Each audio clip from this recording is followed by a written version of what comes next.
자, 두 분이 가져오신 추가 10가지 종목 확인해 보겠습니다. 정태근 이사의 픽은요, 하이드로리튬과 하이트진로, 효성중공업, 솔브레인, DLENC 이렇게 5가지 가져오셨고요. 윤여민 이사의 픽은 영원무역홀딩스, TSI, 두산테스나, 텔레칩스, DI동일 이렇게 10가지가 더 준비되어 있습니다. 시청자 여러분들은 이 10가지 가운데 어떤 종목이 궁금하신지 지금 바로 질문 주세요.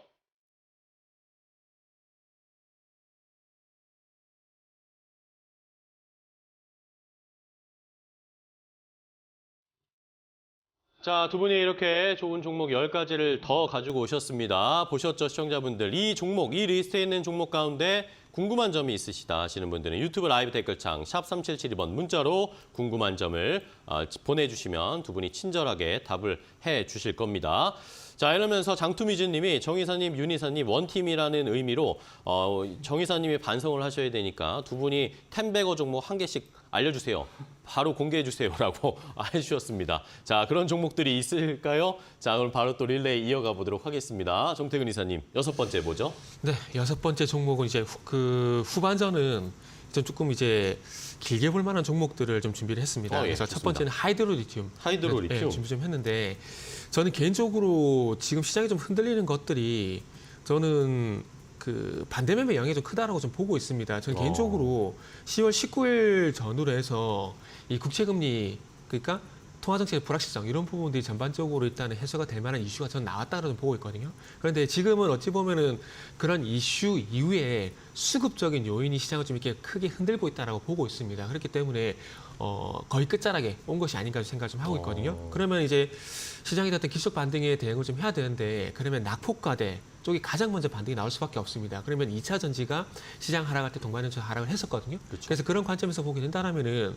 시장이 돌아서주게 된다라면은 아시겠지만은 낙폭까지 컸었던 2차 전지가 반등이 나설 가능성이 큽니다. 그리고 힌트가 한번 나왔었는데 이게 10월 17일 날 이게 2차 전지 관련 종목들이 좀 강세였었거든요. 강세였었는데 어떤 종목이 강세였냐면 이 리튬 관련주가 좀 강세였습니다. 그러다 보니까 리튬 관련된 종목들이 2차 전지 내에서도 시장이 많이 돌아서주게 된다라면은 강하게 반등이 나올 가능성이 상당히 높다라는 거죠. 그렇기 때문에 하이드로 리튬을 포함한 리튬 관련주들 같은 경우는 적어도 지금부터는 리스트업을 미리 해놓을 필요가 있다라는 관점에서 말씀 좀 드려보고 싶어요. 그래서 뭐 2차 전지가 추세가 좋아진다 이런 것들은 아니고 다시 말씀드리지만 낙폭과대로 인한 어떤 기술적 반등 이런 부분들이 이제 대응을 할 필요가 있기 때문에 리스트업이 필요하다는 말씀도 드리고 싶은 것들이고요. 뭐 개별적으로 보게 되면 이제 중국 정부가 그 겨울 동절기 전에 리튬 가격 방어를 위해서 감산을 시작했다는 이슈가 나왔었죠. 땡. 그리고 이제 LG엔솔이 칠레 경제통상부와 또 이제 네. 회담을 했다라는 점. 네. 두 번 안 치고 싶은데 계속 하십니다. 네. 이해 좀 해주세요, 시청자분들. 자, 이렇게 6번째 들어봤고요. 이번에 윤여민 이사님의 6번째 뭘까요? 네, 영원무역 홀딩스 한번 좀 말씀을 네. 좀 드려보도록 하겠습니다. 일단 이 회사가 어떻게 보면 좀 이례적이라 볼 수 있을 것 같은데 9월 20일 날 사상 첫 중간 배당을 좀 지급을 하겠다라고 좀 공시가 나왔습니다. 네. 결국 이제 이러한 것 자체 결국 시장에서 봤을 때는 지금 어떻게 보면 지수 자체가 상당히 흔들리는 상황에서 배당주에 대한 어떤 그런 매력에 대한 부분들 다시 한번 떠올릴 수 있지 않을까 생각을 하고 있고 이 회사 입장에서 보게 된다고 하면 좀 주주 환원에 대한 부분들을 좀 고객에게 좀 어떻게 보면 각인시키는 그래서 투자자들에게 좀 피력할 만한 어떤 그러한 좀 시그널을 좀 보여주고 있지 않을까 생각을 하고 있는데 결국 이제 자회사죠. 영원 아웃도어라든지 영원무역 자체가 좀 실적이 좀 탄탄하기 때문에 그와 관련돼서 좀 배당에 대한 부분들을 좀 자신 있게 얘기할 수 있지 않았나 생각을 하고 있고 이와 관련돼서 뭐 일회성으로 끝나는 것이 아니라 좀 배당에 대해서도 좀 지속 가능성이 좀 높지 않을까라는 좀 분석도 나온다는 점 제가 볼 때는 꼭 참고를 하셔야 되지 않을까 생각을 하고 있는데 결국 이러한 또 어떻게 보면 좀 중간 배당에 대한 부분들 앞에서 말씀드렸던 것처럼 자회사 실적에 대한 부분들이 다시 한번 부각이 된다는 거 결국 3분기 실적에도 제가 볼 때 꼭 봐야 될 부분들이 아닌가라는 좀 생각을 하고 있습니다. 뭐 그런 측면에서 봤을 때 최근에 어떻게 보면 변동성이 상당히 강한 시장에서 그래도 좀 지수 자체가 좀 버티고 있지 않나라는 좀 생각을 하고 있습니다. 뭐 저는 충분히 업사이드가 있지 않을까 생각을 하면서 우리가 생각하는 뭐 겨울이 됐을 때 뭐 따뜻한 배당주가 좀 생각난다고 하는데 네. 그와 관련돼서 영원무역 홀딩스도 하나의 좀 자리를 차지할 수 있지 않을까 생각하고 있습니다. 알겠습니다. 배당주로서 생각하는 영원무역 홀딩스까지 소개해 주셨고요. 자, 다음 이 종목 뭐죠? 네, 다음은 하이트진로입니다. 하이트진로. 이제 겨울에는 따뜻하게 소주 한잔하면 몸이 따뜻해지기 때문에 하이트 진로를 봐야 된다고 보고 있습니다. 네. 하이트 진로 같은 경우 이제 바닥에서 이제 조심스럽게 이제 조금 이제 주가가 턴을 좀 하고 있는 상황들인데 그렇죠. 실적이 뭐 전년 대비 그렇게 좋지는 않습니다. 그런데 좋지 않음에도 불구하고 주가에 대해서는 그리고 실적에 대해서는 그렇게 부정적인 평가가 안 나오고 있어요. 이게 어찌 보면은 이 종목의 관전 포인트를 볼 수 있는데 일단 3분기 예상 영업이익이 349억 정도 예상이 된다고 합니다. 그래서 낮아진 눈높이를 부합을 했다라는 점, 요게 아마 이제 시장에서 조금 이제 주목을 좀 하고 있는 것 같아요. 그래서 어쨌든 시장 예상치에 부합한다라는 것들, 요게 좀 주목을 좀 받고 있는 상황들이고요. 그리고 이제 아시겠지만 오비 맥주가 아시겠지만 맥주 가격을 인상을 했습니다. 인상을 했는데 이게 한 업체가 이게 업체들이 눈치 보기 하다가 한 업체가 올리면 도미노식으로 다 올리거든요. 그래서 지금 이제 오비 맥주가 이제 제품가로 인상을 하다 보니까 하이트 진로도 소주 출고가를 이제 인상을 하려고 조금씩 이제 눈치 작전을 하고 있는 상황입니다. 이렇게 네. 되면은 거의 인상할 가능성이 높다고 보시면 되는데 제품 가격이 올라가게 되면 당연히 실적이 좋아지겠죠. 그렇기 때문에 긍정적인 요인이고 그리고 이제 우리나라 아시겠지만 라면 업체들이 이제는 국내 기업이 아니라 이제 해외 수출 기업이 다 됐지 않습니까? 삼양식품 같은 경우는 매출의 80%가 수출이기 때문에 거의 수출 기업이라고 보시는 게 맞는데 하이트 진로도 이제 해외 진출을 모색을 하고 있는 상황입니다. 이제 해외 첫 소주 공장 이제 만들 예정인데 베트남에다가 이제 공장 건립을 추진한다고 합니다.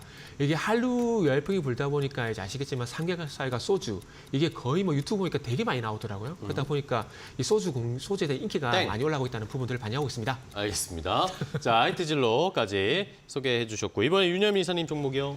네, 7번째 종목 TSI, TSI. 좀 말씀을 좀 드려보도록 하겠습니다.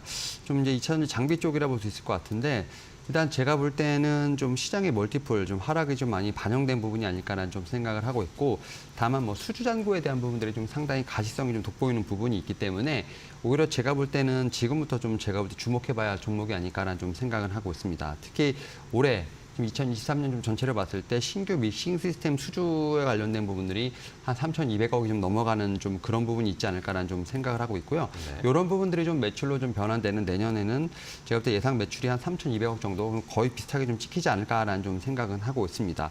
특히 이제 3분기에 한 1,200억 정도의 지금 이제 수주 공시가 좀 나왔는데 이 얼티엄 세일즈 미시간 어떤 북미 공장 쪽에 조인 벤처 쪽에 좀 물량으로 추정이 된다 볼 수 있을 것 같고 이런 부분들이 좀 어떻게 보면은 뭐 4분기 정도부터 조금씩 인식이 되지 않을까라는 좀 생각은 하고 있습니다. 뭐 그런 측면에서 봤을 때 매출액에 대한 부분들이 조금씩은 좀 상승하는 그런 효과가 나오지 않을까 생각을 하고 있는데요. 뭐 4분기에는 매출액이 한 722억 정도가 좀 쭉 찍히지 않을까라는 좀 생각을 하고 있고요. 뭐 그런 측면에서 봤을 때 올해 전체적인 수주에 대한 부분들은 이제 점차 이제 어떻게 보면 매출로 좀 인식되는 좀 그런 구간에 들어가지 않을까라는 좀 생각은 하고 있습니다.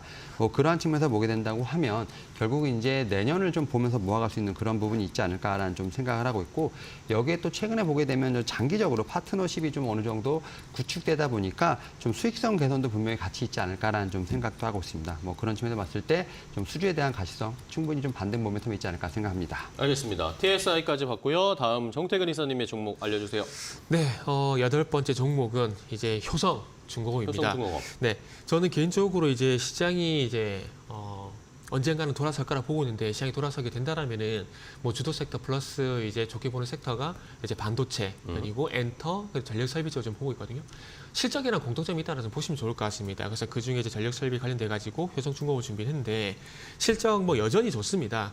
그러다 보니까 아마 기간 조정 양상이 좀 진행되는 것이 그래서 기간 조정 양상이 진행되는 것이 아닌가 좀 볼 수가 있는데 뭐 중공업부문 3분기 예상 영업이익이 806억 정도 예상이 된다고 합니다.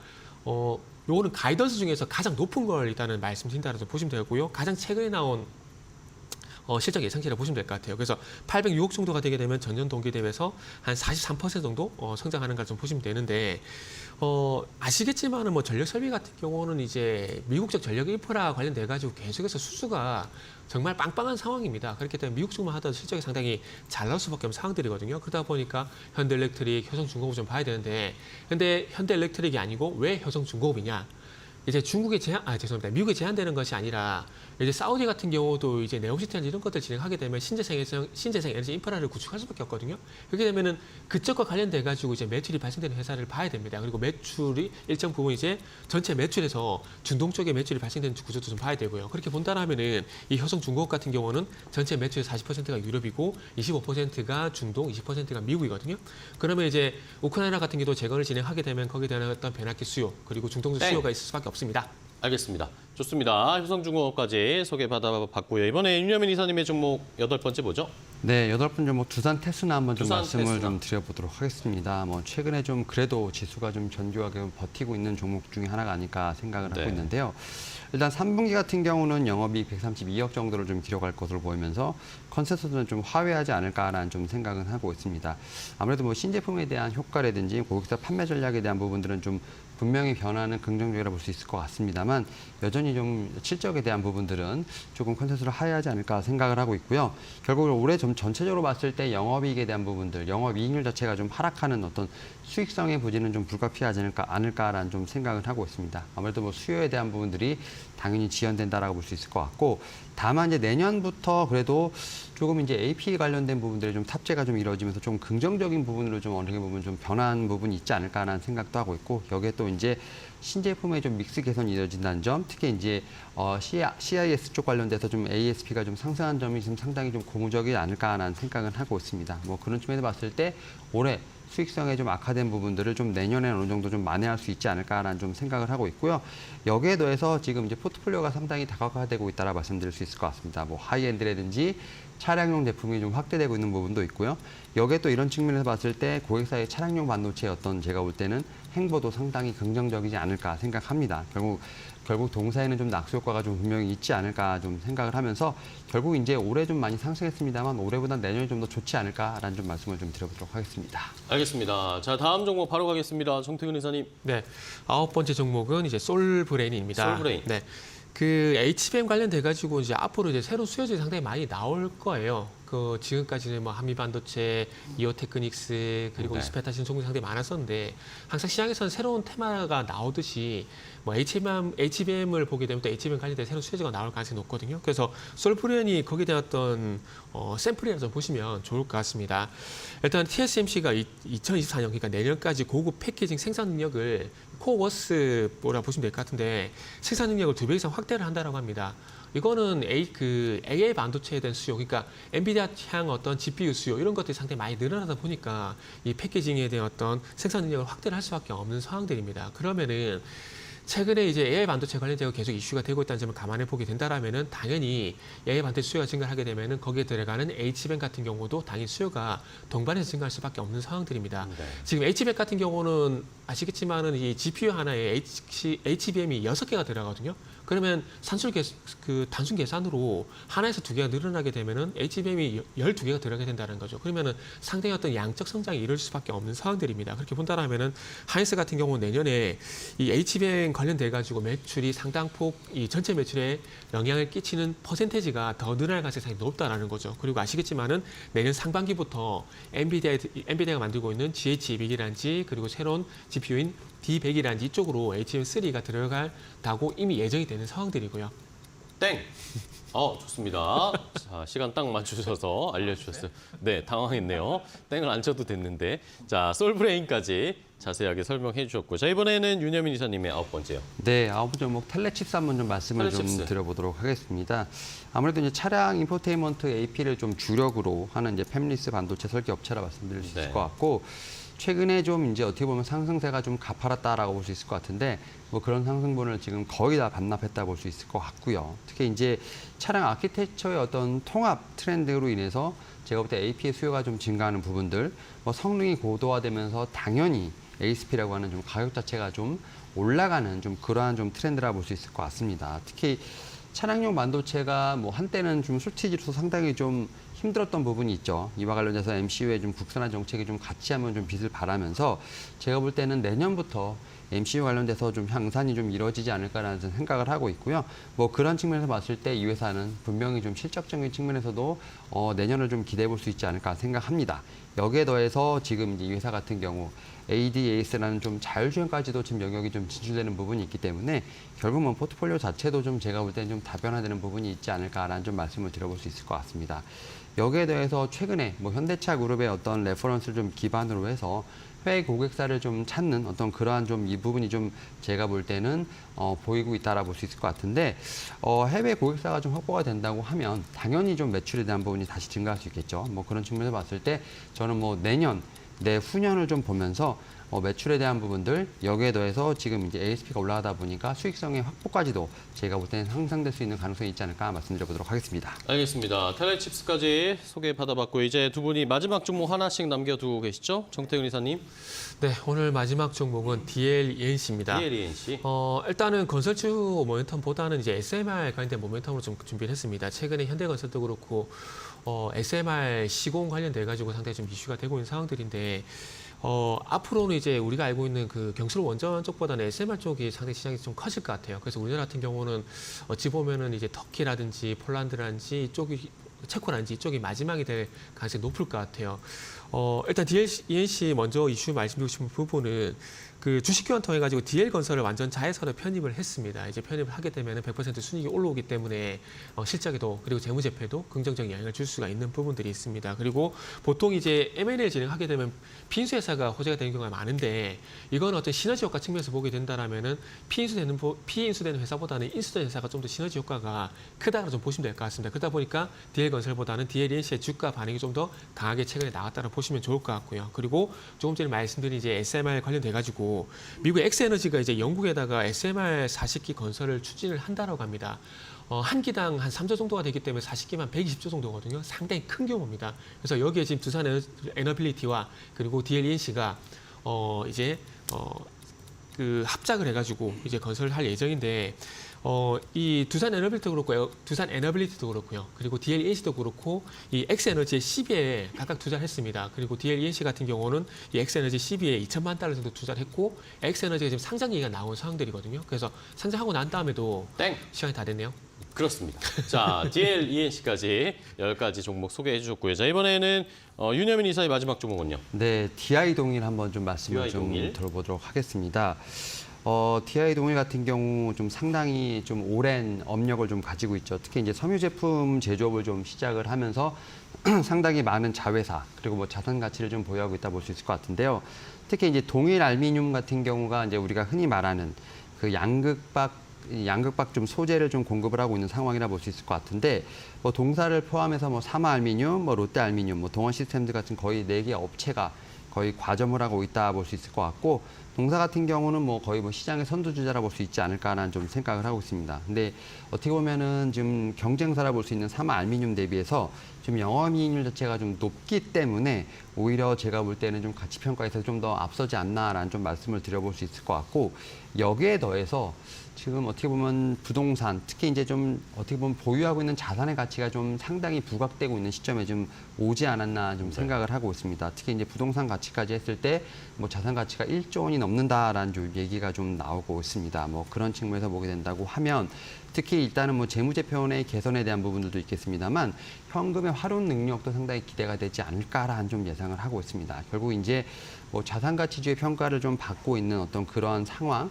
여기에 더해서 또 2차전지 같은 어떤 성장에 대한 어떤 매력도 분명히 있기 때문에 저는 그런 측면에서 어떻게 보면은 좀 밸런스가 좀 맞는 좀 그 양쪽의 모멘텀을 갖고 있지 않나 생각을 하고 있습니다. 알겠습니다. 자, DI 동일까지 두 분이 이렇게 20가지 종목을 다 소개를 해주셨어요. 그럼 마지막으로 탑픽 종목, 딱 종목명만 알려주시면 될 것 같습니다. 정태근 이사님은 어떤 종목 고르실 거예요? 탑픽을 광동시작을 했었거든요. 네. 근데 바꾸도록 하겠습니다. 탑픽을 정말 죄송한데 풍산으로 좀 정정을 정정을 하도록 하겠습니다. 풍산으로 네. 정해주셨고요. 자, 윤 이사님은 예, 전 마지막에 말씀드린 DI 동일 한번 좀 말씀드려보도록 하겠습니다. DI 동일과 풍산을 오늘 두 분이 탑픽으로 골라주셨으니까요. 시청자분들 조금 더 자세하게 시장에서 오늘 살펴보세요. 자, 오늘 두 분 좋은 종목 소개해 주셔서 감사합니다. 또 다음 시간에 더 좋은 종목 가지고 찾아와 주세요. 오늘 고생 많으셨어요. 네, 감사합니다. 고맙습니다. 네, 고맙습니다. 감사합니다.